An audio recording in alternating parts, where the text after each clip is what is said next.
വേടന്റെ പാട്ടും വേടന്റെ രാഷ്ട്രീയവും. ഞാൻ തന്നെ കഴിഞ്ഞ ദിവസം ഞാൻ വൈറലായിക്കൊണ്ടിരിക്കുന്ന പ്രമുഖ ചാനലിൽ, എനിക്ക് എപ്പോഴും വൈറൽ കണ്ടന്റ് തരുന്ന പ്രമുഖ ചാനലിൽ ഇരുന്നുകൊണ്ട് വേടനെതിരെ സംസാരിച്ചിരുന്നു. അതിന് ഞാൻ നല്ല തെറി കേട്ടോണ്ടിരിക്കുകയാണ്, നല്ല പച്ചത്തെറിയാണ് കേട്ടുകൊണ്ടിരിക്കുന്നത്. അതൊരു ഷോ ആണ്. ആ ഷോയിൽ അനുകൂലിച്ചും പ്രതികൂലിച്ചും മാത്രമേ നമുക്ക് പറയാൻ സാധിക്കത്തുള്ളൂ. അപ്പൊ അതുകൊണ്ട് തന്നെ അതൊരു ശനിദശ എന്ന് പറഞ്ഞ ഷോ ആയതുകൊണ്ട് തന്നെ നമുക്ക് രണ്ട് നെഗറ്റീവ് പോയിന്റ്സും പോസിറ്റീവ്. ആ പ്രോഗ്രാം എന്തും ആയിക്കോട്ടെ, ശനിദശ അത് പോസിറ്റീവും പറയണം നെഗറ്റീവും പറയണം എന്ന് പറഞ്ഞുകൊണ്ട് സ്വന്തം അച്ഛനെ മാറ്റി പറയൊന്നുമില്ലല്ലോ ശാരീരിക മോളെ. നിങ്ങൾ പറയേണ്ട കാര്യങ്ങളല്ലേ പറയുള്ളൂ. അല്ലാതെ ഇവിടെ നിങ്ങൾ എന്താ ചെയ്തിരിക്കുന്നത്? വേടന്റെ വിഷയം എടുത്തിട്ട് ആവശ്യമില്ലാത്ത സംസാരമാണ്. വേടനെയും സുരേഷ് ഗോപിയും തമ്മിൽ കൂട്ടിച്ചേർത്ത് വായിക്കുന്നു.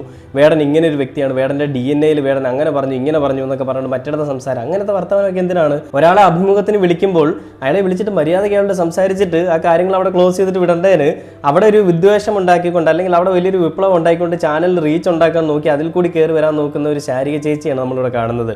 വല്ലാത്തൊരു മോശമായിട്ടുള്ള പ്രവൃത്തി തന്നെയാണ് കേട്ടോ ഇത്. എന്നിട്ട് പറയാണ് നമ്മൾ ആ ചാനലിൽ അതും ഇതുമൊക്കെ പറയണം, പോസിറ്റീവും നെഗറ്റീവും പറയണം. അത് മനസ്സിലാക്കാത്ത